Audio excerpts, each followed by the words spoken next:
Am I live? Is it Memorex? Is it time now? So, my newest pen is this. It's a Waterman, whatever they're called, Stately. And yes, I know, it has a nib that said rigid right on it. But I remember Otto O. Yang telling me that their nibs, their rigid nibs, are really nice. So I thought, well, I'll believe him. He's right about so many other things. I'll believe him about this too. And because it's a Waterman, flexibility is part of their DNA. So consequently, you have a flexible, rigid nib. You just have to. I mean, not all Waterman rigid nibs are this flexible. Does this even say rigid?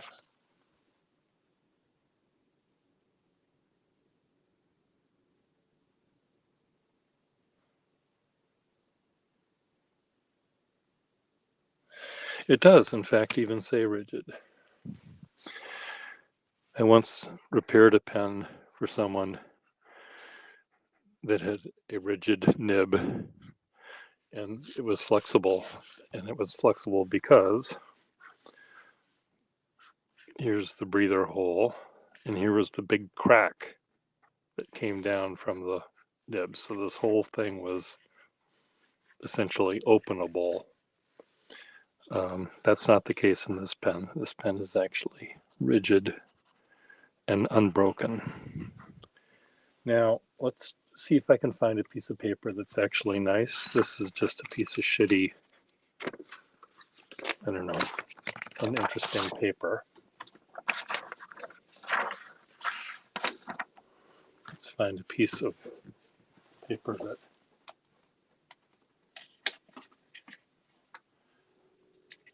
is better. So this is, I wish I had gotten more of these. There was someone who evidently ran a business, and they had all of these checks that they could, paper that they could print checks on.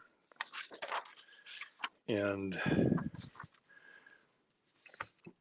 beautiful paper. And I only grabbed a couple of boxes of it. But it's very, it's when I have to do calligraphy for clients where I have to scan in what I draw or what I write into the computer and compose the thing there.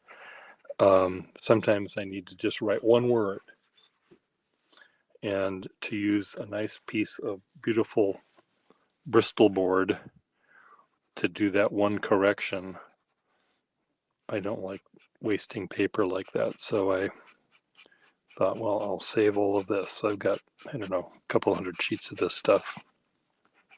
But I don't have those jobs anymore because you and you and you and you and you are doing them.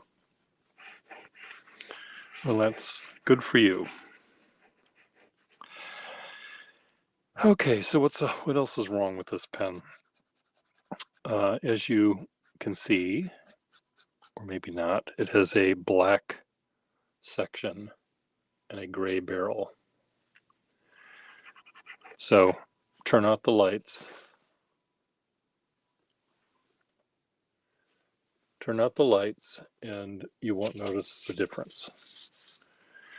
And my battery here on this device is about to give up the ghost. It's plugged in, but it's using more power than the cord can deliver, I guess. So it happens when you buy brand X power cords or brand X power pluggy thingies. Let me see if I can switch the pluggy thingy.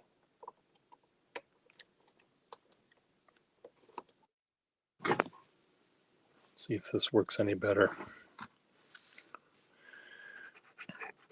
So let me explain something in my life. Let's pretend this is my life. Let's just pretend. Here I am. What do I look like? Six-pack abs. Huge junk.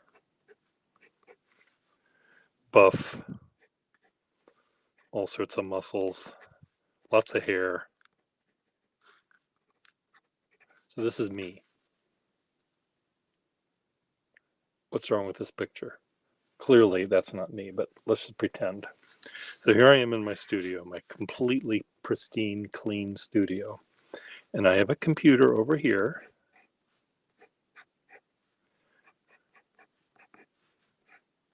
Plugged into the wall. I have a printer over here, plugged into the computer, plugged into the wall. I have the Wi-Fi thing up here, plugged into the wall. I have an application on my computer, app like Photoshop or whatever. I have my Wacom tablet Cintiq board connected to everything, plugged into the wall. And let's say something isn't working. Let's say I'm trying to update my laundry card, or update my driver's license, or update my something or other on my computer. And I get to a certain point and it doesn't work. So is my computer too old or what? Well, I found out eventually that Safari doesn't work. I have to use Chrome. So why doesn't the website for the United States Social Security Department say you must use Chrome? You cannot use Safari. How difficult is it? Okay, so there's that issue. Then there's the issue where I press print and nothing comes out of the printer. And it's all plugged in, everything's plugged in, but now for some reason the printer doesn't like to talk to my computer. Or what? What's the issue? Is my computer too old? Did I pay my electric bill? I have no idea. So what do? I go take a nap. But it's frustrating because everything out here in the real world, businesses you have to deal with, let's say the government or apps you have to, like Photoshop, you have to now pay it every month for. But my computer's too old probably to even run it. So I've got all sorts of iPads that are useless to me now because they don't run anything. I tried to add my email to a iPad. I just bought not the first generation iPad, but the second generation one. And I couldn't add the email to it. Why not? Why can't I add the email? I have email added on my other ones, but I don't have it now because Apple decides it doesn't need to update this anymore. You have to go buy like a new one. Grr, I say to myself. So, but luckily this pen, made in 1940 something or rather, still knows how to work. Doesn't need an app. Doesn't have to update it. I'm sorry, your Waterman pen needs to be updated to version 15.2. No, it works perfectly fine. Even the fact that it says rigid and it's able to have some flexibility to it is really sweet. But I'll probably sell this pen to you, or you, or you, or you, somewhere down the line. What other pens do I have here that might be vaguely new? I haven't been sitting at my desk here for a long time because I've been very depressed and sitting on my couch instead. And it's not a good place to be, but that's where I am these days. So maybe now, with you and you and you and you helping me, maybe I can be here more often.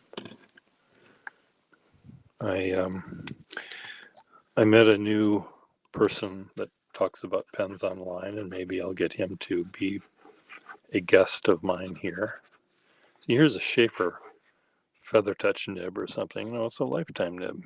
No, it's Feather Touch. What the fuck is it? That's the problem with these little tuck away caps. They don't like to stay on. Okay, so this nib is like on the feed, so let's much better.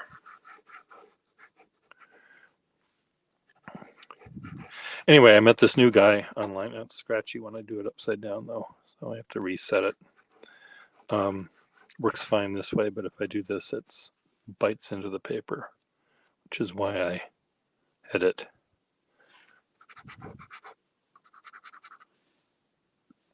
twisted a little bit. So anyway, I met a new guy that collects pens, and he turns out he lives very near here, somewhere west of Boston, probably a very nice leafy burb, leafy neighborhood. And he's very neat and tidy. I'm sure that he will be appalled looking at my inky fingers right now. He'll probably say, oh God, I don't ever want to meet this person in real life. But I think I would like to meet him in real life and sort of talk about what it is about pens that we like. He's someone who, based on the few videos I've seen, his name is Hemingway Jones. Based on a few videos I've seen, he mainly likes modern pens because he found the vintage pens were too leaky for him. And part of the leaky issue is the fact that to have a flexible nib that writes, you need to have a lot of ink right up here at the bow. And it'll do this. And I think that's something that he would be very turned off by. And, but he's a journal writer. And based on the scripts that and the dialogue that he mentions on his programs, I have a feeling that he's very mindful of the words he decides he's going to use. That's going to come out of his pie hole, where as you know, here's my pie hole, here's my mouth open, debris coming out, here's my brain, and between a thought and it coming out of my mouth, this thought bounces around on its way out and trips over itself and bumps into something else, and the thought becomes a little bit more complex, and then it becomes a tangent, and by the time it actually comes out of my mouth, it's so convoluted and screwed up that I don't even remember how the sentence started. If it if it was one of those kinds of sentences where I was already talking and trying to remember some little tiny factoid, and then it goes off the tracks into a toxic waste spill. That's not what this guy's like. Hemingway Jones is quite articulate and exact and neat and tidy, and he is about as opposite to me, I think, as you can get. And I think that will be a lot of fun to have a conversation with him. Maybe either where I have a split screen where he's here and I'm here and we're talking about fountain pens, or he's actually sitting next to me and we're broadcasting. So I may be a guest on his show, he may be a guest on my show, or at my house. He is one of these people, though. There are broadcasters that talk about fountain pens where you see their face and their mouth and their eyes and their nose, and they talk about pens. For me, as you know, it's more about looking down at the desk and looking at the pen and not looking at my face. So it'll be interesting to see. It might be fun to talk face to face with him where you can see our faces. Sometimes it's kind of fun to do that. I've done it before, certainly, with Wasky Squirrel and other people here. But I think it'll be more fun looking down at the pens we're talking about than looking at our lips move. And you know what I look like anyway. I look like this. Handsome, ripped, full head of hair, perfect teeth. See? You don't look at my pens instead. So anyway, why am I suddenly playing with this thing? This was on my desk, and it was in a. Oh, look at this. Okay, so much for that. Why did that come off? Again, we're dealing with 75-year-old objects, and clearly whatever the cement was, look at that dent. How did that happen? How could that have happened inside of this thing? Is there a corresponding dent here? No. Huh. Anyway, I'll figure out a way to cement that back together. Let's see, what other pens do I have here? The hell is this doing there? Ah, that's what it's doing there. So here's a Wall Eversharp wall pen in hard rubber, big fat thing, but it's a little shorter than they normally are. And I had fitted into it a Victorian dip nib, so it's one of my Franken pens.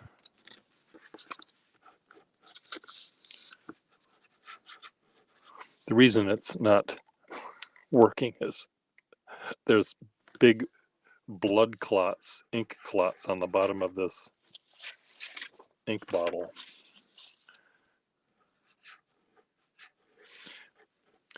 I did get a email from a man in California that wants to fly out and buy a Franken pen from me. And that would be great, but I'd rather have him fly me out to California. If he has to pay for a ticket, I'll come out there to visit him, and then maybe make a trip to visit some other people that I've never met yet that I know from here. Maybe make a little visit sleep on people's couches. Because Frankenpens, I've got a bunch of them, but I don't have the calligraphy jobs anymore. They're not coming in anymore, so I don't need them. I might keep 10.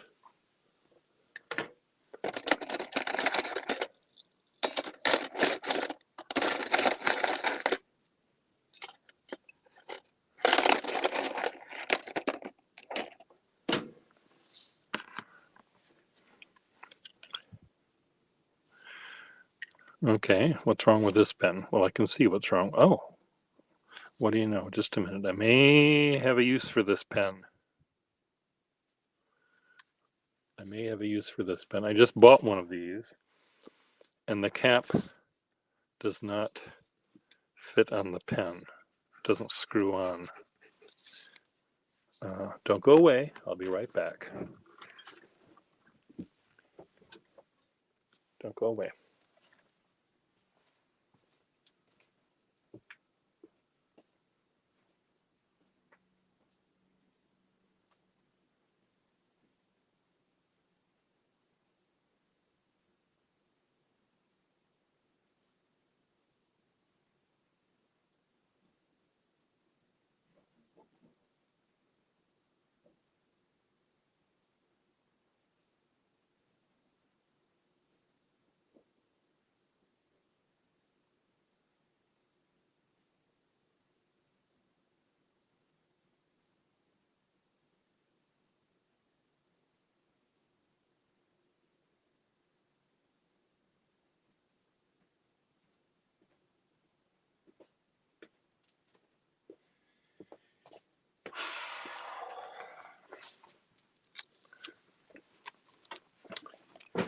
This pen I bought recently on eBay. The pen that I bought before I bought this one. This is my most recent. This is my second to the most recent one. And it had been offered for sale 3 times earlier on eBay. And evidently it was returned 3 times because of its issues. The seller, put no returns on it, so I was stuck with it. I suspect he might have described it as being in perfect shape, which it clearly isn't, or he might have. I know that he didn't. He had pictures that sort of implied that there was a name engraved on it. The thing was, the pictures, like, look at the screen that you're looking at right now. This was what the picture was on eBay. So it was a little tiny pen in the middle of, a dining room table. And then he would show what the nib looks like, but the nib was way over there and the camera was way over here. So rather than doing this kind of a picture, he did this picture. So he might have sold it better by showing all of the flaws or whatever. Anyway, the cap is one of these kind of caps. You can screw it on forever and nothing will happen. It will not engage. And oddly enough, it engaged a little bit before I put a sack on it. So somehow by putting a sack on it, I've screwed it up. But I thought sometimes when you have a pen like this, where the threads don't thread, and you have an identical pen, same pattern and size, you can do a cap switcheroo. So I'm wondering whether I can do a cap switcheroo with this. And I can't exactly, but let me just see if it fits. Let's just, for shits and giggles, try it out.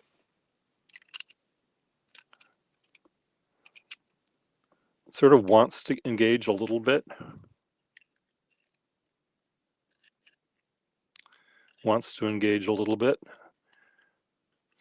These are so weird. The sizes are so close on these pens. The 3, 2, 3, and 4, you really have to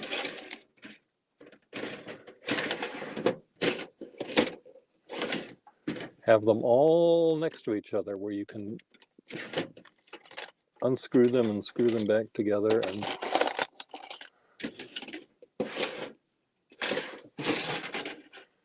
do I have any other up here?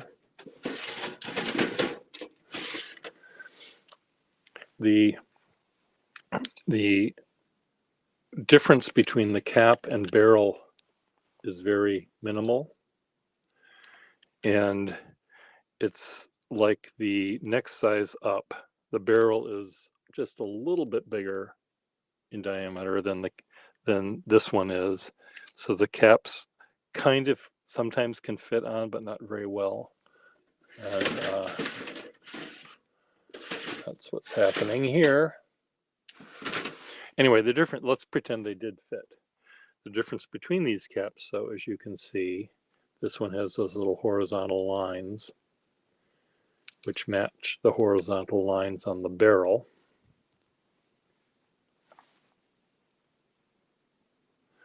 And this doesn't have those horizontal lines. So I'm still looking for a cap to switch with this. This also had a bent nib, which is another reason why someone might have, I could see that it was bent from looking at the shitty photograph, but it looked like the iridium was there, so I was able to fix the nib. It's still, it writes very well, but it very smooth. But the cap doesn't screw on. I could conceivably take a little file and remove, a tiny bit of that section to make it engage. That's a old pen repairman trick. It's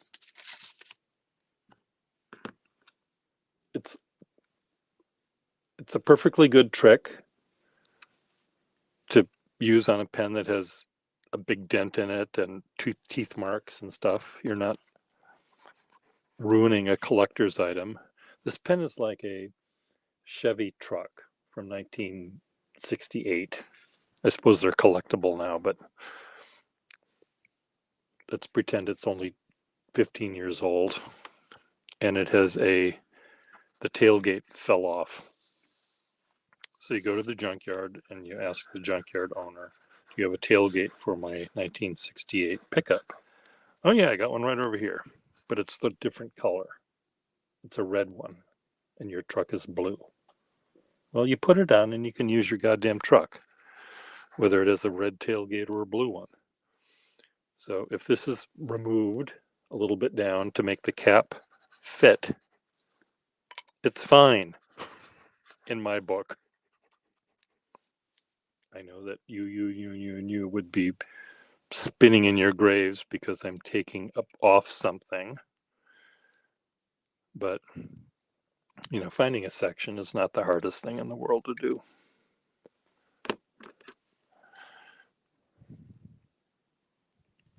This is missing a lever. Got its lever shot off in the war. This is a nice nib on this thing. It's almost like a dip nib. So I have this one at the desk because it's missing its lever. And when I'm doing calligraphy, if I ever do that again, calligraphing envelopes, I tend to just dip the nib in the ink, even though I could fill it up. I dip the nib instead.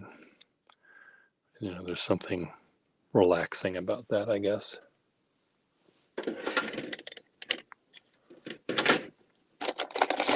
Am I done? I haven't said anything even remotely interesting since I started this. So I'm going to put the cap back on. I should just throw this bottle away because it has ink clots in it. And I'll put this pen back in the drawer from whence it came. And deal with it later. I may just, I have a feeling that the pens that are going to be on my drawing desk here in the future will all be pens that have issues, like no clip or missing lever or something. They just have great nibs, and since I'm not taking them outside, they can have a broken lever, or in this case, no cap. Why doesn't this have a cap? Why is this even here?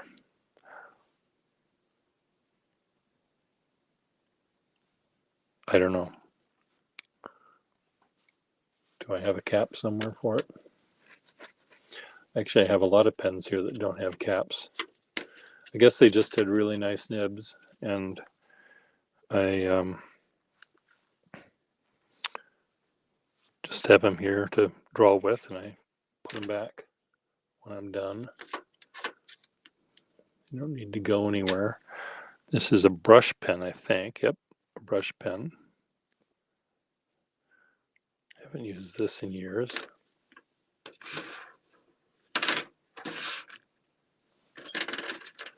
There's a big old fat Noodler's pen that I put a Waterman nib into because the Noodler's pen nib was steel. I also put a sack in it rather than the converter because the converter didn't work. Nathan said, what you need to do, and it was brand new and it didn't work. What you need to do is go to the hardware store and buy a blah, blah, blah. No, Nathan, I want you to do this. Pay 2 extra pennies to the people that are manufacturing these things in India to do it right in the first place. This is walnut ink. So who knows what that's doing to my pen here. It's kind of neat having a big old fat pen that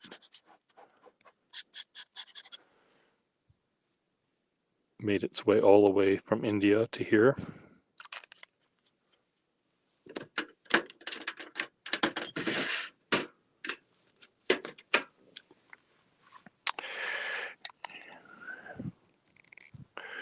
This one always does this. It always gets stuck, the section. It's a 416 eyedrop fill, number 16. And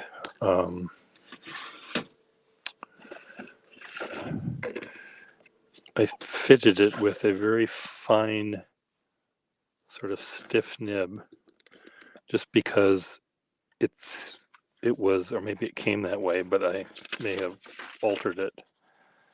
I just liked how big and clunky and worn this was, and I thought, you know, I could put a big clunky fat loud nib in it, but I thought, you know, let's put in a really fine sweet nib. This is almost like an accountant nib. A little bit of flexibility on this big clunky thing. And sometimes when you have the ability to put any kind of nib in any kind of pen, you can have fun matching them up, or maybe not. This is another pen that I have in my fine drawer. Pen I got some eBay lot, missing a clip. Everything was wrong with this pen. A piston pen, I can't fix those.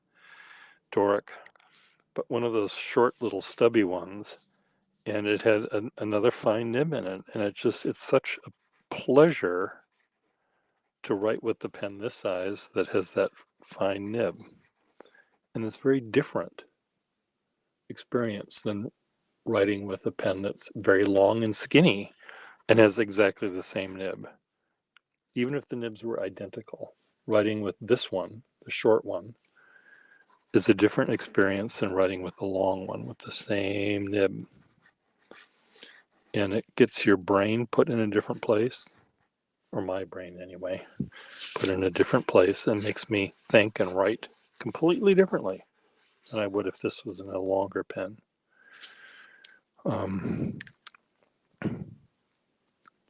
Someone will have to do actual tests with identical twins.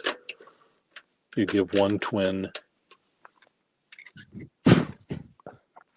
a pen that has the same nib. I don't know how you'd do it, but it's just it. Maybe I'm just so. Let's say I went on a great date last night, and I started writing in my diary. Dear diary, Maximilian was great last night. Let's say I started writing that using this pen, describing his beautiful smile and his sparkly eyes and his great wit using this pen. But in an alternative universe where everything is identical, same guy, same me, except I'm writing in my diary using a different pen. I'm using this pen. Dear diary, Maximilian, whatever the hell his name was, whatever I just said his name was pretty good. Nice sense of humor, nice teeth, though he got a piece of broccoli in his teeth and it was there all night long, for God's sake. Bothered me no end. Maybe this is making me notice by just the fact that I'm holding it differently, that I notice things like that broccoli stuck in his teeth, which I wouldn't have noticed writing with this pen. Everything was perfect. Thoughts? How did your date with Maximilian go? Was it as good as mine? Let's compare notes. Bye.